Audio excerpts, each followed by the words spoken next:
NS police high school जातीय शक्ति संरक्षण दिवस। केन्दुझर स्थानीय एनएस पुलिस हाईस्कूल में गुरुवार रे जातीय शक्ति संरक्षण दिवस पालित हो जाइछि।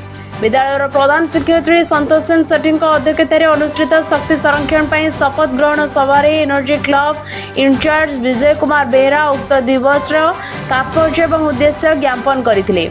शक्ति संरक्षण करी विश्व उताप ह्रास करिबारे साहाय्य करिबा, प्रदूषण ह्रास करिबा, जेतेबेले विद्युत आलोक आवश्यकता नाही सेतेबेले स्विच को बंद करिबा, आवश्यक अनुसार शक्ति व्यवहार करिबा, सबुज जीवन शैली को अपनाइबा निमंते विद्यालय समस्त शिक्षक शिक्षयित्री शिक्षा कर्मचारी छात्र छात्री समूह शपथ नेइथिले।